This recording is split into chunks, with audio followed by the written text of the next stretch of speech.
레위기 강의 9번째 시간입니다.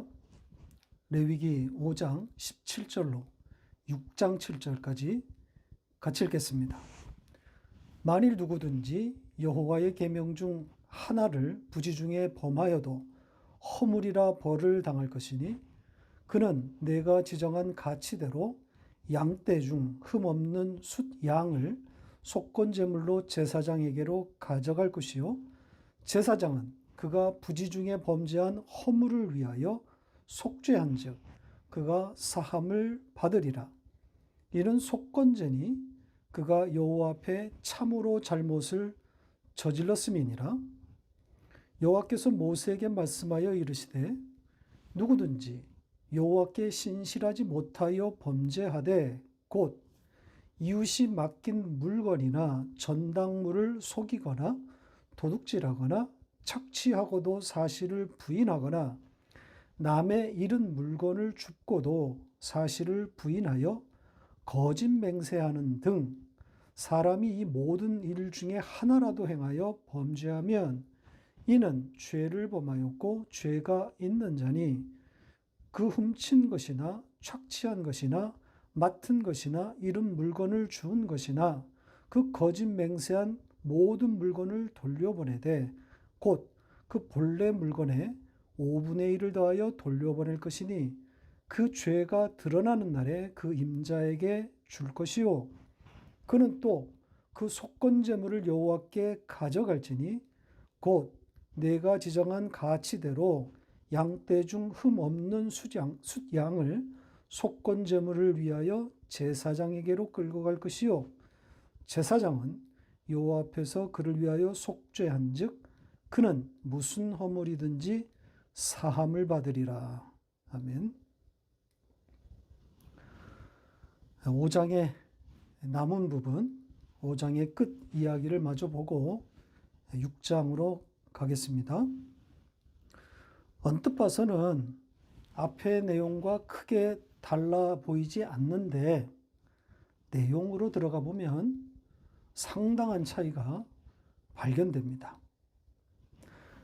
지난주 이야기는 부지 중에 하나님의 거룩 혹은 하나님의 거룩한 것에 대하여 죄를 범했을 때의 제사법과 배상 이야기였죠. 그 배상이 제사장에게 돌려지는 것으로 봐서 여기에 거룩한 것이란 제사장 소유의 어떤 물건임을, 소유임을 짐작해 한다 그랬습니다. 그렇게 여호와의 거룩한 것에 대하여 손해나 손상을 입혔을 때 제사장은 두 가지 방향에서 접근해야 했죠. 그 하나가 제사이고 또 한 방향은 배상인 겁니다.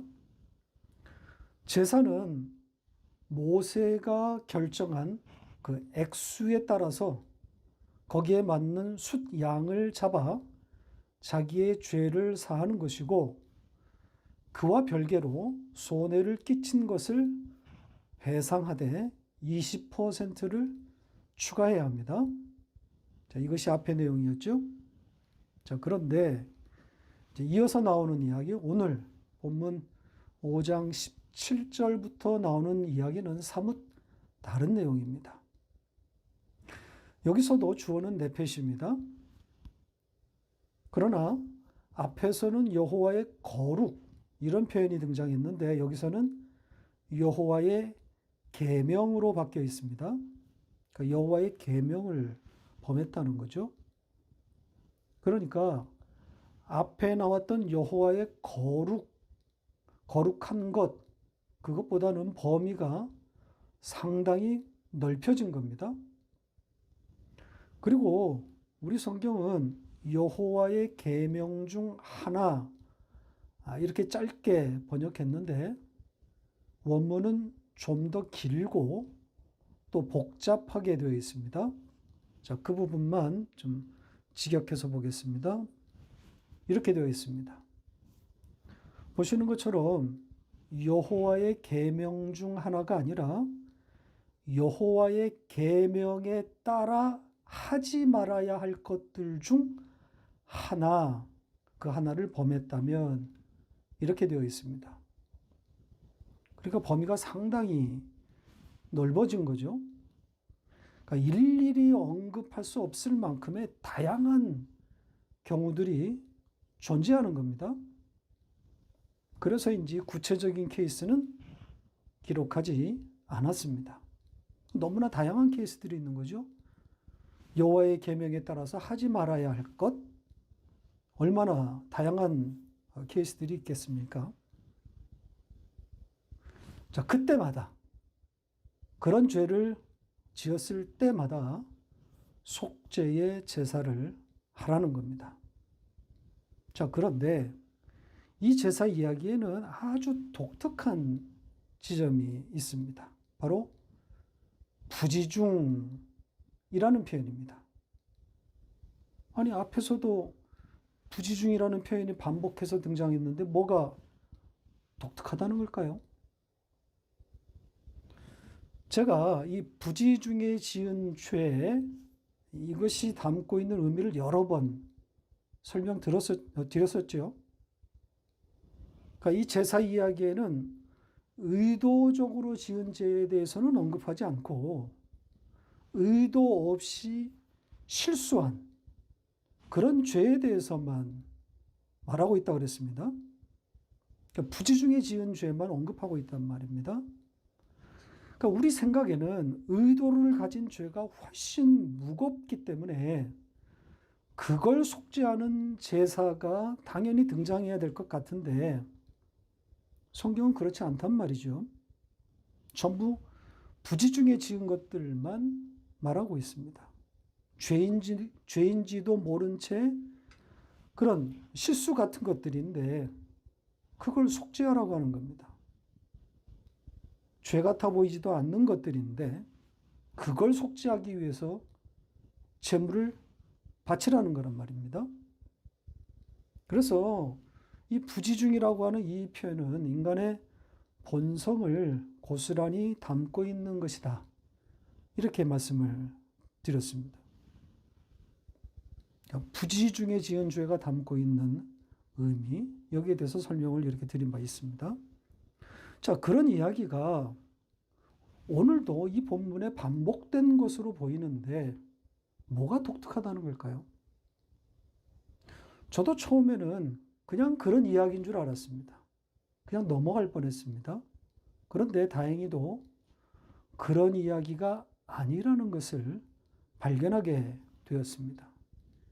여기 부지중이라고 번역했는데 이 단어는 그렇게 번역할 단어가 아닙니다. 왜냐하면 전혀 다른 단어이기 때문입니다. 자, 화면으로 보시면 쉽게 구분할 수 있을 겁니다. 보시죠. 이 15절의 부지중이란 실수나 과오 그런 따위를 말하는 것이고 이 17절에는 알지 못하는 죄 이렇게 되어 있습니다. 그러니까 부지중이라는 말보다 훨씬 강한 의미인 거죠. 자, 이걸 앞 문장과 연결해서 보면 여호와의 계명에 따라 하지 말아야 할 어떤 계명을 범했는데 그 범한 그것을 알지 못했다. 이렇게 되는 겁니다. 그럴 때 속죄의 제물을 드리라는 거예요. 그러니 이 17절은 논리적으로 모순입니다. 자신이 범했는지 모르는데 제물을 바치라 그러고 있지 않습니까? 죄인지 아닌지, 죄를 범했는지 아닌지도 모르는데 어떻게 제사합니까? 그래서 번역자는 이런 논리적 모순을 피해가기 위해서 이 야다, 이 안다, 깊이 안다라고 하는 이 단어를 그냥 부지중 이렇게 바꿔치기 한 것 같습니다. 아닙니다. 부지중에 지은 죄가 아니라 알지 못한 죄입니다. 그 조금 전에 말씀드린 것처럼 부지 중에 지은 죄, 이것도 상당한 뜻이 담겨 있는 표현인데, 알지 못한 죄, 이거는 더 그 뜻을 강화시키고 있는 거죠. 그러니까 모든 게 다 죄라는 거예요. 인간은 죄를 논하기조차 할 수 없는 그런 존재라는 겁니다. 이것은 죄이고 저것은 아니다. 그런 말조차 할 수 없는 존재라는 거죠. 뼛속까지 죄인이라는 겁니다. 이렇게 모르는 죄까지, 알지 못하는 죄까지 제물을 드려 속죄하라는 겁니다. 그래서 이래도 제사, 저래도 제사, 오로지 희생 제물에 의해서만 비로소 인간은 가치가 생성되는 거란 말이죠. 자, 이어진 18절, 19절은 그 앞에 나왔던 내용과 같습니다. 알지 못한 그 죄를 위하여 흠없는 양을 죄로 바치라는 거죠. 자, 속건 제물이 아니라 그냥 죄라 그랬습니다. 그리고 속건제도 아닌 거죠. 그냥 죄입니다. 전부 아샴입니다. 속건제물도 아샴, 속건제로 번역된 단어도 다 아샴이란 말입니다. 그냥 죄라는 뜻이에요. 자, 그 정도 하고 이제 6장으로 넘어갑니다. 계속되는 속죄제사 이야기입니다. 여호와께서 모세에게 말씀하여 이르시되, 이렇게 시작되고 있죠. 앞으로도 계속 반복되어 나올 표현입니다. 자, 이 문장을 원문의 단어 순서대로 읽으면 훨씬 더 그 의미가 다가올 수 있습니다. 자, 원문대로 단어를 나열하면 이렇습니다. 말씀하셨다. 여기에 방점이 찍혀 있는 거죠. 말씀의 선포라는 겁니다. 그러니까 말씀이니 잘 들어라. 이런 의미가 담겨 있다고 생각하면 좋겠습니다. 자, 그 말씀의 내용이 이제 2절부터 나열되어 있는데, 역시 여러 범죄들이 열거되고 그 죄에 따른 배상법과 제사법이 소개되어 있습니다. 차례대로 살펴보도록 하겠습니다. 그 2절의 첫 문장이 중요합니다. 이 문장을 어떻게 읽느냐에 따라서 구도가 달라지기 때문입니다. 자, 2절을 다시 한번 읽어보겠습니다. 같이 읽겠습니다. 누구든지 여호와께 신실하지 못하여 범죄하되 곧 이웃이 맡긴 물건이나 전당물을 속이거나 도둑질하거나 착취하고도 사실을 부인하거나.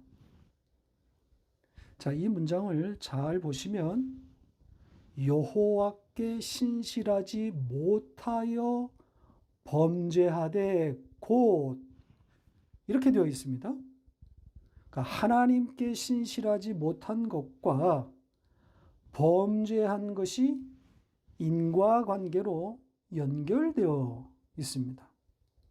그러니까 하나님께 신실하지 못하면 범죄로 이어진다. 이런 뜻으로 읽힙니다. 그러니까 하나님과의 관계가 잘못되면 인간관계에서도 그대로 나타난다. 이런 거죠. 정말 그런가요? 이것이 맞는 말이라면 그 역도 맞아야 합니다. 그러니까 하나님께 신실하면 범죄하지 않게 된다.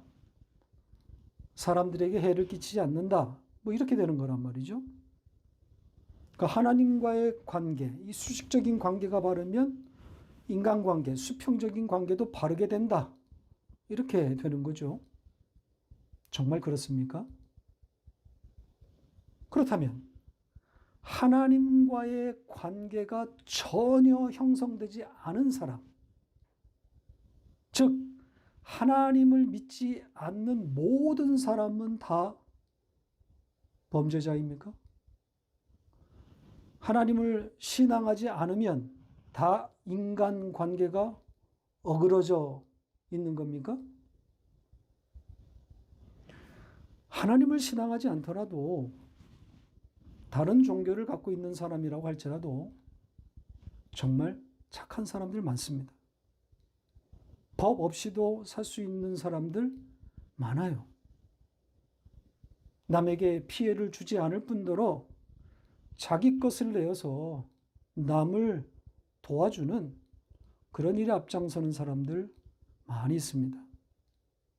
어떻게 하면 거짓말을 하지 않을까 고민하는 사람들 많습니다. 그리고 그 반대의 경우도 또 허다해요.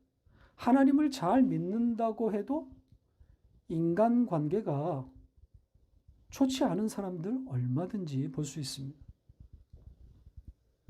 복음을 알았다고 성격이 바뀌는 거 아니잖아요.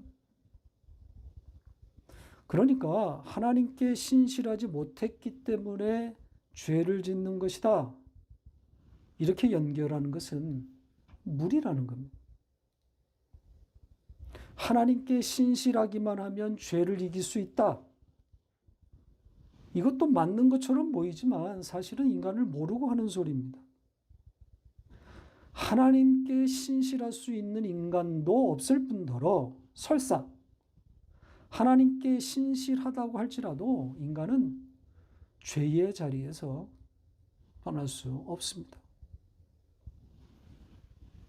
자, 그 정도 하고 이제는 이 문장의 원뜻을 좀 찾아가 보겠습니다.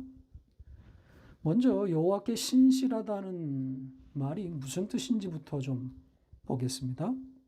잘 믿는다, 뭐 이런 이야기처럼 들리는데 사실은 아주 애매한 표현입니다. 자, 이 부분을 좀 원문에 맞춰서 직역하면 이렇습니다. 우리 번역과 한번 비교해 보시기 바랍니다. 이 두 번역의 가장 큰 차이점이 어디에 있을까요? 원문은 두 가지 모두 여호와를 향한 죄라고 분명히 밝혀놓았습니다.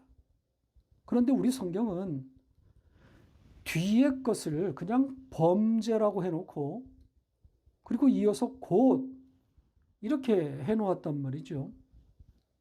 그러니까 하나님께 지은 죄가 아니라 이제 그 뒤에 열거되는 그 인간관계에서 일어나는 여러 죄, 그런 범죄로 읽으라고 주문하고 있는 겁니다. 원문의 뜻을 완전히 왜곡하고 있는 거죠. 원뜻은 하나님께 대한 죄란 말입니다. 둘 다 여호와를 향해 죄를 지었고 여호와를 향해 나쁜 것을 했다. 이렇게 되어 있습니다. 그러니까 같은 의미의 반복이에요. 강조인 거죠. 그리고 그것이 구체적으로 무엇인지는 나와 있지 않아요. 그러니까 여기서 말하고 있는 여호와께 죄를 지었다. 이것의 구체적인 내용은 알 수 없는 거죠. 그냥 포괄적으로 말하고 있다. 이렇게 보시면 됩니다. 따라서 그 뒤에 나오는 내용들은 곧 이렇게 연결될 내용이 아니라 또 다른 범죄 행위를 열거하고 있는 겁니다. 그러니까 여호와께 지은 죄가 있고 또 그것과는 다른 범죄들, 그런 범죄들을 말하고 있는 겁니다. 킹 제임스 버전도 원문을 그대로 잘 반영했습니다. 보시죠. 보시는 것처럼 첫 문장의 두 동사가 전부 against the law 여기에 다 걸려 있고 그 다음 문장은 and로 연결되어 있지 않습니까? 인과관계가 없다는 겁니다. 이렇게 하나님께 죄를 짓는 것과 사람들 간에 일어난 분쟁이나 범죄 행위가 구분되어 있는 겁니다. 각각 다른 케이스라는 거죠. 따라서 속죄가 필요한 첫 번째 케이스는 여호와께 범죄한 경우가 되는 것이고, 이어서 속죄가 필요한 두 번째, 세 번째 케이스가 등장하는 겁니다. 자, 그러면 두 번째는 뭐겠어요? 예, 거짓말에 대한 거죠. 그러니까 이웃이 맡긴 물건이나 전당물, 이것을 취할 목적으로, 불법으로 취할 목적으로 속이는 행위에 대해서 말하고 있습니다. 결국 말에 대한 겁니다. 그리고 세 번째는 뭐라고 되어 있습니까? 역시 말에 대한 거예요. 남이 잃어버린 물건을 취득하고도 자기 것이라 우기며 거짓으로 맹세하는 행위입니다. 흥미롭지 않습니까? 남의 물건을 탐해서 불법으로 획득한, 뺏은 거죠. 그런 행위 자체를 지금 말하고 있지 않고, 그것과 관련된 거짓말이나 거짓 맹세와 같은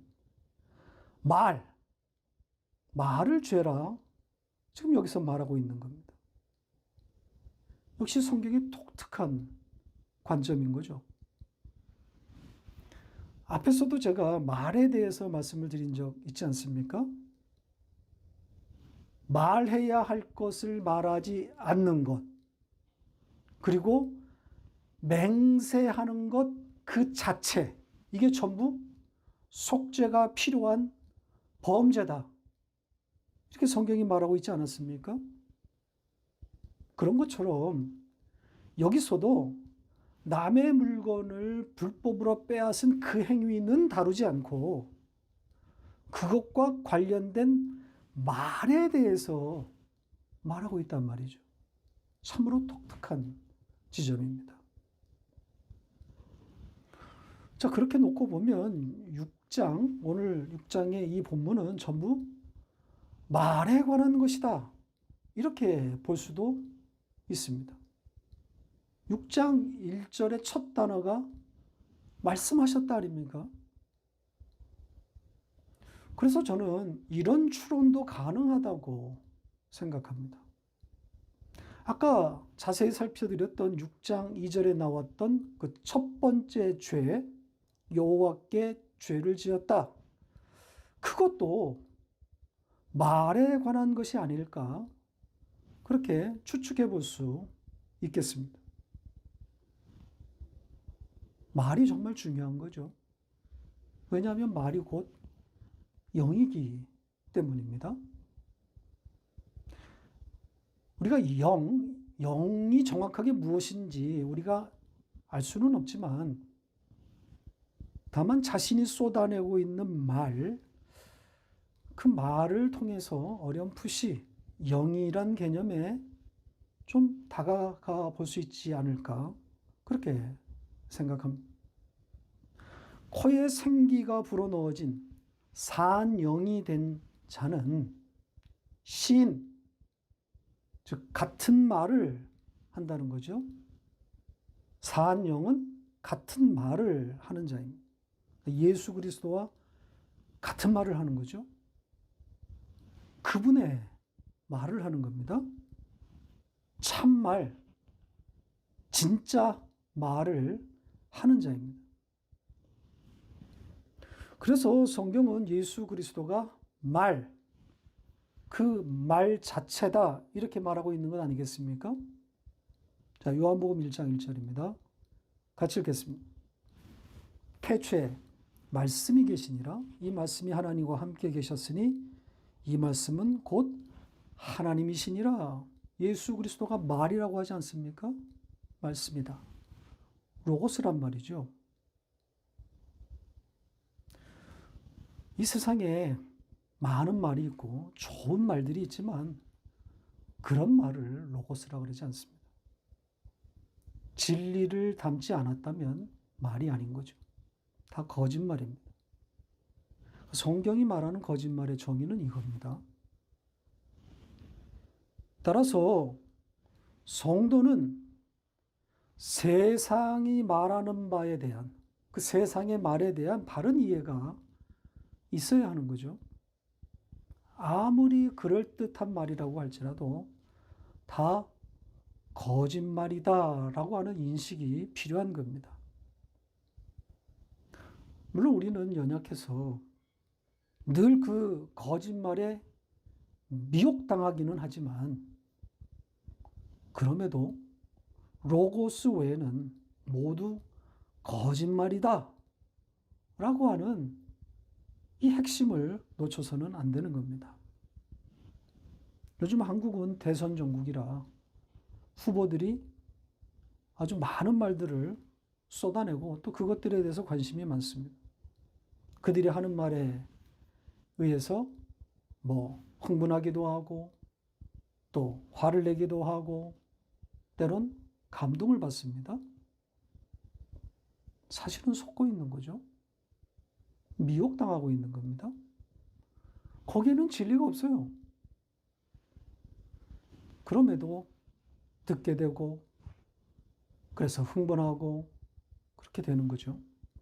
근데 우리의 자리는 아닙니다. 성도가 있을 자리는 아니라고 봅니다.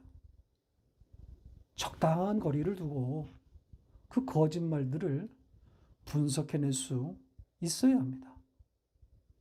진리와 아무 관련이 없는 말들에 일희일비하며 애쓸 필요는 없는 거죠. 자, 마지막으로 이 세 가지 경우에 이제 행하게 되는 배상과 제사법에 대해서 간략하게 보고 설교를 마치도록 하겠습니다. 여호와께 지은 죄나 또 이웃의 물건을 불법으로 취하려고 거짓말이나 거짓 맹세를 한 죄에 대해서 배상 규정이 먼저 등장합니다. 5장에 나왔던 그 앞에 나왔던 내용과 일치하는 배상 규정입니다. 자, 그 이웃의 물건을 되돌려 줄 뿐 아니라 그 가치의 20%를 얹어서 배상합니다. 자, 그런데 그 배상의 날이 여기에는 특정되어 있습니다. 언제 배상이 이루어지도록 하라고 그럽니까? 5절에 보면 그 죄가 드러나는 날 이렇게 되어 있습니다. 그러니까 죄가 드러나는 날 이렇게 되어 있으니까 재판과 같은 그런 외부 판단에 의해서 정해지는 그런 날 이렇게 생각하기 쉬운데 그런 말이 아닙니다. 이 번역 역시 의역이고 오역에 가깝습니다. 원문대로 직역하면 죄의 그 날입니다. 아샴의 그날. 그러니까 아샴이 바쳐지는 그날 이렇게 봐야 되는 거죠. 그리고 그 이어진 6절에 그 같은 단어가 고스란히 등장하고 있습니다. 6절에 그 속건 제물이라고 번역된 그 단어가 정확히 같은 단어입니다. 따라서 6절을 직역하면 그는 그 죄를 여호와께 가져갈지니 이렇게 되는 거죠. 근데 여기에 죄는 굳이 해석하면 죄를 뒤집어 쓴 그 제물이 되는 거란 말이죠. 따라서 배상은 그 제물이 드려지는 그 제사의 그 날, 그 죄의 날, 그 날에 동시에 일어나는 겁니다. 같은 날에 제사도 하고 배상도 이루어지는 겁니다. 그리고 속죄 제물로는 모세가 결정한 가격에 맞춰서 흠없는 숫 양이 역시 드려집니다. 오늘 이야기의 핵심, 하이라이트인 거죠. 예수가 바쳐지는 겁니다. 그 알지 못한 죄를 위해서 예수가 바쳐지는 거란 말입니다. 그렇게 속죄 제물이 바쳐지고 나면 이제 사함을 받게 되는 것인데 또 여기서 우리가 한 가지 눈여겨볼 것은 그 사람이 사함을 받는 것이냐 아니면 그가 범한 그 죄에 대한 사함인가 하는 겁니다. 이 문장의 원뜻에 의하면 그가 범한 그 그 죄에 대한 사죄가 맞을 것으로 보입니다. 그러니까 그에게 사죄가 임하는데 지금 그가 범한 그 죄에 대해서 그에게 사죄가 있다. 이렇게 되어 있단 말이죠. 따라서 이 속죄의 제사는 앞으로도 계속 반복되어야 한다는 뜻이 담겨 있는 것으로 봐야 하는 겁니다. 한 번으로 되지 않는 거죠. 죄를 지을 때마다, 거짓말을 할 때마다, 거짓 맹세를 할 때마다 제사와 배상이 있어져야 하는 겁니다. 그러니까 이 제사가 한 번에, 단번에 죽으신 예수 그리스도의 죽음을 담고 있는 것이기는 하지만 반복적으로 드려지는 것은 그 예수의 죽음을 기념하고 기억하라는 의미가 담겨 있는 거죠. 예수의 단 한 번의 제사만 담으려고 했다면 일생에 딱 한 번만 제사하라고 했을 겁니다. 그러나 죄를 지을 때마다 제사를 하게 함으로 예수를 가르치려고 하는 목적이 깃들어 있는 겁니다. 배우고 또 배우라는 거죠. 기억하고 또 기억해야 하는 겁니다. 그래서 우리가 죄에 묶여 있는 거란 말이죠. 죄에 갇혀서 수시로 자기 연민과 같은 그런 우상숭배에 빠지게 되는 그런 비참한 우리의 모습이지만 그 가운데 우리를 여전히 하나님이 두시고 그렇게 두신 이유는 그 약속, 그 희생제물을 바라보게 하기 위함인 겁니다. 로마서 11장 32절입니다.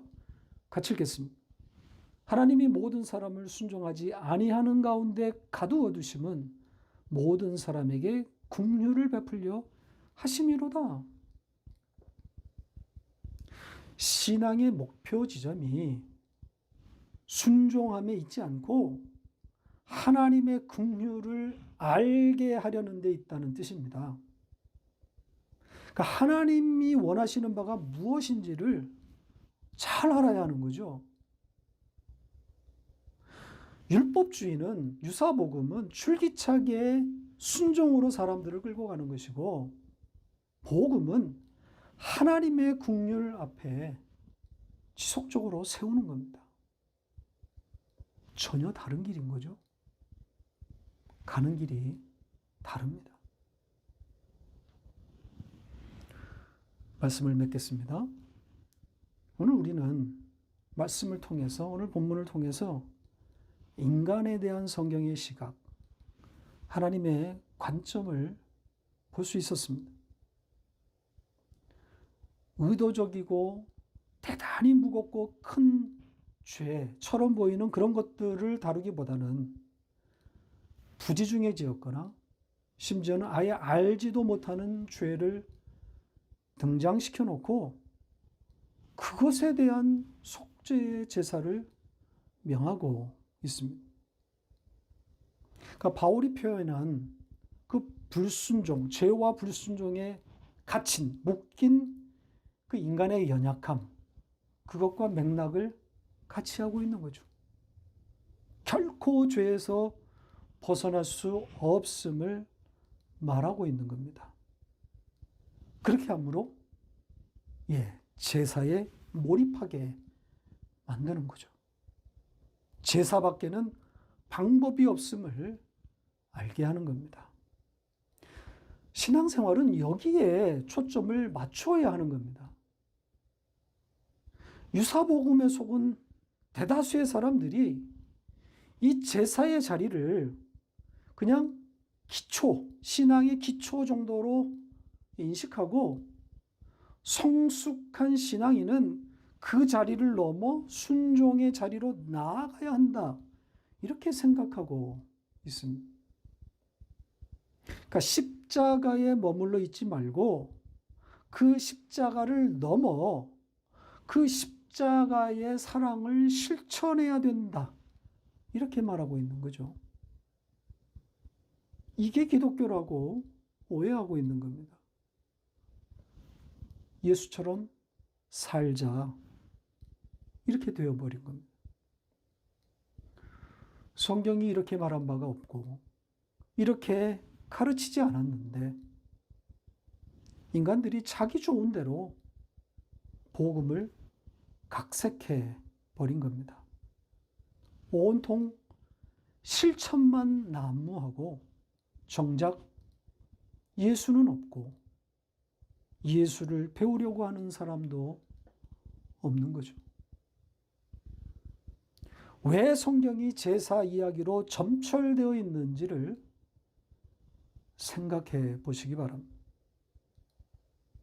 제사로 시작해서 제사로 마치는 것이 성경 아닙니까? 예수를 배우라는 겁니다. 예수를 기억하라는 겁니다. 그게 신앙생활입니다.